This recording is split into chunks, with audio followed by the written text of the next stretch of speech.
অধিকারী রাজ্যের বিরোধী দলনেতা তিনি অত্যন্ত গুরুত্বপূর্ণ অত্যন্ত ভয়ঙ্কর একটা অভিযোগ করছেন এবং সেই অভিযোগের পর আমি যাব দীপাঞ্জন বাবুর কাছে। তার আগে শুভেন্দু অধিকারীর অভিযোগটা শুনুন, অত্যন্ত ভয়ঙ্কর অভিযোগ শুনুন। এই জঙ্গি, এই জিহাদি, এই রাষ্ট্রবিরোধী শাহজাহান শেখ শুধুমাত্র রেশন কেলেঙ্কারি নয়, শুধুমাত্র কোর্টের হেরোইন পাচারের কেস নয়, তিনটে লোকের দেহ লোপাট করা হয়েছে এবং তাদের দুটি মামলা থেকে মমতা পুলিশের আশ্রয়ে প্রশ্রয়ে চার্জশিট মুক্ত হয়েছে।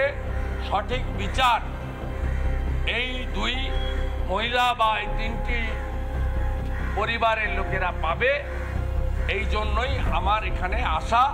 বাংলাদেশের বরিশালের সঙ্গে কানেকশান আছে আমরা জানি, সাতক্ষীরাতে চাল, গম, ফেন্সিডিল, আফিন সব পাচার করে এটাও আমরা জানি। বাংলাদেশে গেলেও খুঁজে আনার ক্ষেত্রে আমাদের ভারতবর্ষের যারা ইনভেস্টিগেটিং এজেন্সির লোকজন রয়েছে দে আর টু মাচ কম্পিটেন্ট।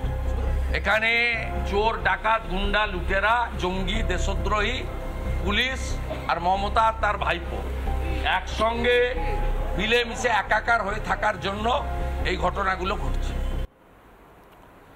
একদমই বিরোধী দলনেতা বলছেন শুধুমাত্র চুরি দুর্নীতির অভিযোগ নয়, খুনের অভিযোগ রয়েছে, একদম স্পেসিফিক ভাবে তিনি উল্লেখ করছেন, অভিযোগ করছেন। আমি যাব দীপাঞ্জন বাবুর কাছে। দীপাঞ্জন বাবু, আপনি একদম স্পেসিফিক অভিযোগ শুভেন্দু অধিকারী, তিনি বলছেন খুনের মামলাও রয়েছে এর ওপরে, সেই ব্যক্তির ওপর যখন তদন্ত করতে যায় ইডি আর শাসক দলের একজন বর্ষিয়ান নেতা বলেন গেলেই জনবিস্ফোরণ হবে, কোথাও যেন মনে হচ্ছে না একটা কোথাও একটা উস্কানি দেওয়া হচ্ছে এবং ভবিষ্যতে আরও এরকম ঘটনা হবে তার পূর্বাভাস দেওয়া হচ্ছে। দীপাঞ্জন বাবু, দেখো, আমি প্রথমে একটা কথা বলি, ইডি একটা ভুল হয়ে গেছিল যখন শাহজাহান শেখের বাড়িতে রেড করতে গেছিল, তার সঙ্গে সিআরপিএফ জওয়ানদের সঙ্গে সঙ্গে ফরেস্ট ডিপার্টমেন্টের লোকজনদেরও নিয়ে যাওয়া দরকার ছিল।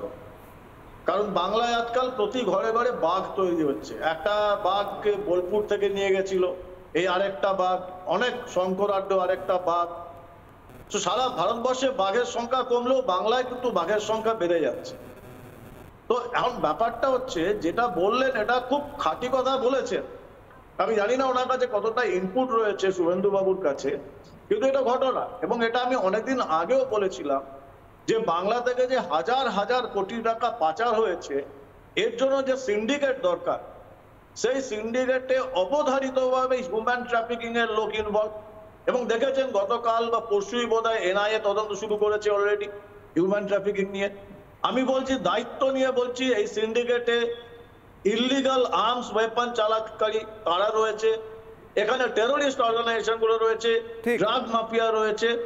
এবং আমি যেটা আগেও বলেছি যে এই কেসে কিন্তু এখন ভারতবর্ষের সমস্ত এজেন্সি ঝাঁপিয়ে পড়বে, ইনক্লুডিং আমাদের যে বৈদেশিক ইন্টেলিজেন্স এজেন্সি রয়েছে তারাও ঝাঁপাবে। দীপাঞ্জন বাবু, রাজ্যপাল অব্দি বলছেন যে গ্রেফতার করতে হবে, ডিজিকে ডেকে বলছেন, যেভাবে সম্ভব বলছেন, রাজ্যপাল বলা সত্ত্বেও গ্রেফতার হচ্ছে না। কোথায় মজবুরি? মানে রাজ্যপালের ওপরেও কি কোনো কেউ বসে আছেন যারা নির্দেশ দিচ্ছেন ডিজিকে?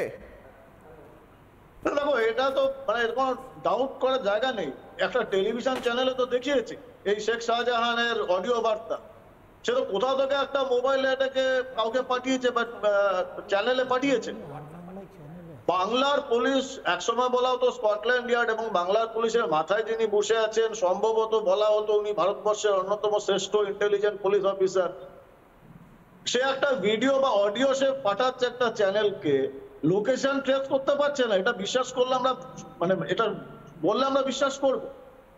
এবং যে কথাটা বলছিল একটু আগে একজন মন্ত্রী যে উস্কানিমূলক বক্তব্য, আমি তোমাদের চ্যানেলেই দুদিন আগে বলেছিলাম যেটা আমাদের কাছে স্পেসিফিক খবর আছে এবং ইন্টেলিজেন্স ডিপার্টমেন্ট সেন্ট্রাল আইবির কাছেও আছে। 30শে ডিসেম্বর একটি বাড়িতে বিশেষ একজন অতি প্রভাবশালীর সঙ্গে এই শেখ শাহজাহান আর দক্ষিণ 24 পরগনার আরেকজন অত্যন্ত কুখ্যাত আরেকটি বাঘ, এদের একটা গোপন মিটিং হয়েছিল। সেই মিটিং এ ডিসাইড হয়েছিল যদি ইডি এরকম কোথাও রেড করতে যায় এই জনবিস্ফোরণ করতে হবে, আমাদের লাশ দরকার। যদি প্রভোকেশনে একটা গুলি চলে সেন্ট্রাল প্যারামিলিটারি ফোর্সে আর একটা যদি লাশ পাওয়া যায়, দুর্ভাগ্যজনক হলেও যদি কোনো সংখ্যালঘু ভাই বোনের লাশ পাওয়া যায়, আমাদের অনেক কাজ সহজ হয়ে যাবে। সুতরাং এটা যে একটা বৃহত্তর ষড়যন্ত্রের অংশ, এটা কোনো ডাউট নেই। মেসেজ তো চলে যাচ্ছে সব জায়গায়। কিন্তু এটা দুঃখ লাগে, সংবিধানে শপথ নেওয়া একজন মন্ত্রী যদি অপরাধীর ভাষায় কথা বলে, হ্যাঁ। এর থেকে দুর্ভাগ্যের কিছু নেই বাংলার জন্য। ঠিক, দীপাঞ্জন বাবু আসবো আপনার কাছে।